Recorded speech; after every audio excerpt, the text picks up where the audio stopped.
président Vladimir Poutine, camarades présidents chefs d'État africains, camarades chefs de délégation, bonjour. C'est un honneur pour moi ce matin donc de prendre la parole ici et de vous passer donc le salut fraternel du peuple du pays des hommes intègres. C'est aussi le lieu pour moi, avant tout propos, de rendre grâce à Dieu, Dieu Tout-Puissant qui nous a permis de nous réunir ici ce matin en bonne santé pour parler de l'avenir et du bien-être donc de nos peuples. Je m'en vais m'excuser auprès des anciens que je pourrais vexer dans mes propos à venir. L'africanité oblige, les droits d'aînesse, je me dois de m'excuser. Camarades, j'ai quelques questions donc de ma génération, mille et une questions qu'on se pose. Mais nous n'avons pas de réponse. Et il se trouve qu'ici, nous pouvons laver donc notre linge sale parce qu'on se sent en famille. On se sent en famille en ce sens que la Russie est une famille aussi pour l'Afrique. C'est une famille parce que nous avons la même histoire. La Russie a consenti d'énormes sacrifices pour libérer le monde du nazisme pendant la Seconde Guerre mondiale. Les peuples africains, nos grands-pères, ont été déportés de force aussi pour aider l'Europe à se débarrasser du nazisme. Nous partageons la même histoire en ce sens que nous sommes les peuples oubliés du monde, qu'ils soient dans les livres d'histoire, dans les documentaires ou films. On tend donc à balayer le rôle prépondérant qu'a joué la Russie et de l'Afrique dans cette lutte contre le nazisme. Nous sommes ensemble parce que actuellement nous sommes là pour parler de l'avenir de nos peuples, de ce qui va advenir demain, de ce monde libre auquel nous aspirons, de ce monde sans ingérence dans nos affaires internes. Nous avons les mêmes perspectives et je souhaite que ce sommet soit l'occasion donc de pouvoir tisser de très bonnes relations en vue d'un meilleur avenir de nos peuples. Les questions que mes générations se posent sont les suivantes, si je peux me résumer. C'est de ne pas comprendre comment l'Afrique, avec tant de richesses sur notre sol, avec une nature généreuse, de l'eau, du soleil en abondance, l'Afrique est aujourd'hui le continent le plus pauvre. L'Afrique est un continent affamé. Et comment se fait-il que les chefs d'État traversent donc le monde à mendier?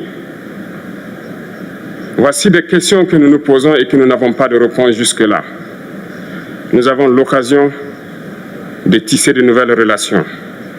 Et j'espère que ces relations puissent être les meilleures pour donner un meilleur avenir à nos peuples. Ma génération me charge aussi de dire que, par ce fait de pauvreté, ils sont obligés de traverser l'océan pour essayer de rallier l'Europe. Ils meurent dans l'océan.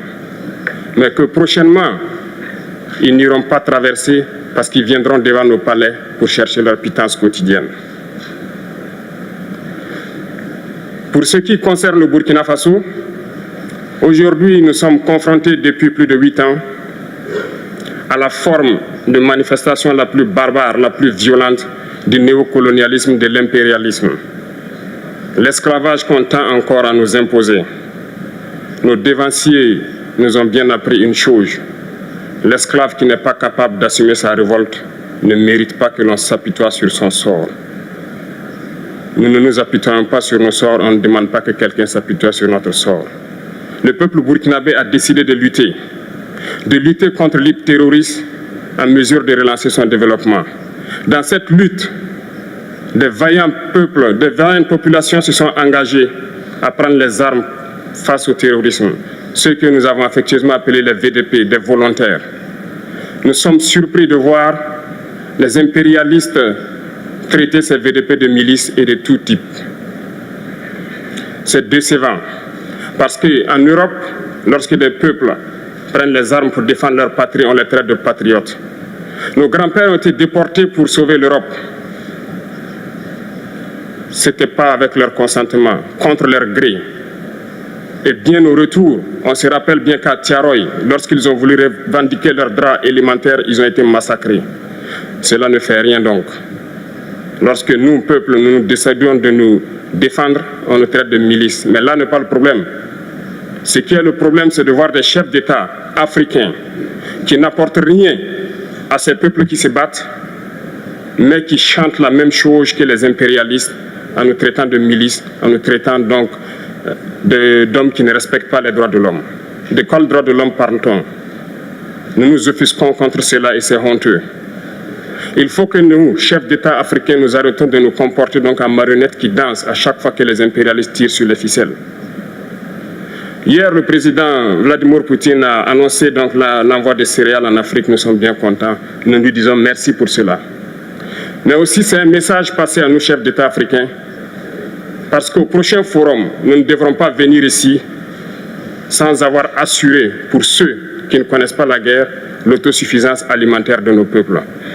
Nous devons prendre l'expérience de ceux qui ont pu déjà atteindre cela en Afrique, tisser de bonnes relations ici et tisser de meilleures relations avec la Fédération de Russie pour pouvoir assouvir les besoins de nos populations. Je ne serai pas peut-être long, le temps imparti est très court. Nous sommes obligés de nous arrêter à un moment donné. Mais je voudrais terminer en disant que nous devons donc rendre hommage à nos peuples qui se battent. Gloire à nos peuples, dignité à nos peuples, victoire à nos peuples. La patrie ou la mort, nous vaincrons. Merci, camarades.